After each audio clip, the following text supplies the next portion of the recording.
So you are getting married in 11 days.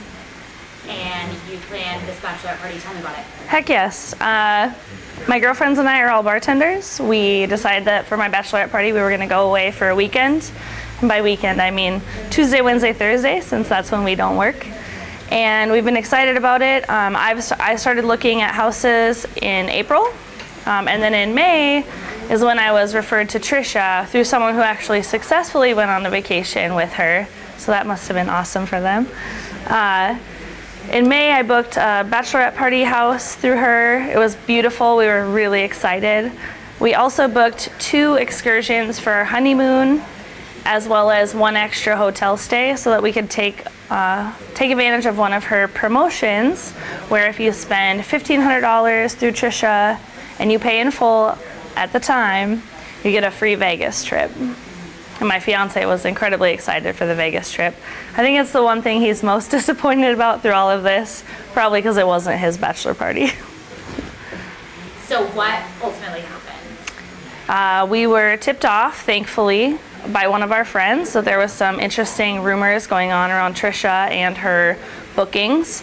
My bachelorette party, as I said, started on a Tuesday, and we were tipped off on the Thursday prior to when we should be leaving.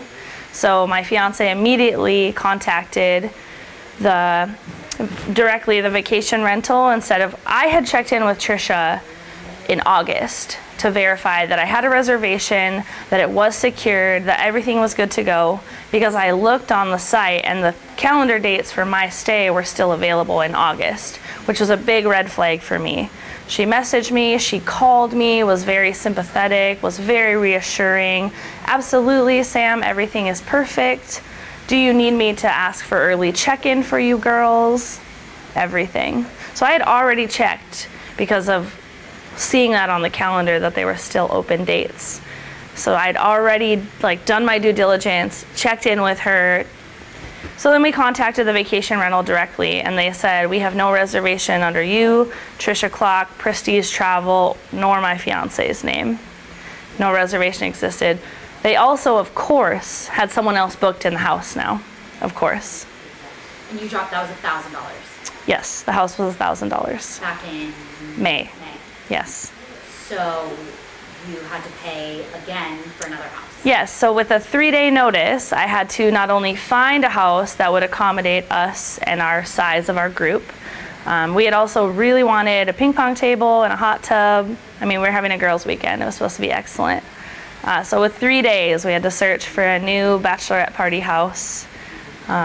Luckily, my fiance is an internet wizard, and he came in clutch. He found us a house that was nice, but it wasn't nearly as great as the one we had booked originally. What was her explanation for it? She actually never spoke to me. She has never once apologized. She has yet to acknowledge her deceit. She has yet to speak to me. I received a blanket email that some of my other friends received, basically along the lines of, after speaking with all parties involved, we have decided to reimburse for the house. But that's a lie. She never spoke with me. There was also never a date reference as to when we would be reimbursed. So without knowledge of if or when I would ever get my money back, I dished out another $700 to book my actual bachelorette party house. So she just canceled your house after you told her that it's booked and they don't have a reservation for me? I assume that there was nothing to cancel. I don't think it ever existed, which is rough because, like I said, I did my homework and I checked in with her. How frustrating is that? It was actually terrifying because that could have canceled my bachelorette party. As I was literally gathering things to go on my trip, I did not have a reservation that existed. So I'm actually really lucky compared to other people's stories, but that didn't make it any more fun or any less stressful. You were probably really looking forward to that. Oh, absolutely. The house was beautiful and it was perfect. And if she had just been honest with me in August, I could have booked the house right then and there. It was still available at that time. It was perfect. At the crux of it, and you had said this off camera, but like these are milestones in people's lives. Talk a little about that. So The crazy thing to me is that this is a person that's not embezzling from a large corporation where you can excuse to yourself like, oh, they can afford it, they're a multi-billion-dollar company, etc. She's stealing from middle-class people who work really hard to go on these vacations. She's stealing joy, not just my dollars. I could have not had a bachelorette party simply because she stole from us. I'm lucky and happy I did. I still got to go on my trip, but it could have easily gone the other way. What do you think she's doing with the money you gave her? Because you haven't gotten it back, right? No, I have yet to, like I said, she has never acknowledged anything. I was able to dispute it on PayPal. So you got it back? So I did get my money back yesterday. But not through her? No, never. She's blocked me on all social media. I've been kicked out of her travel group on Facebook, and it seems as though now I don't think she even has Facebook anymore. But before that happened, I went to look for the post about her Vegas promotion for more evidence to my case, I guess you could say, and I was blocked.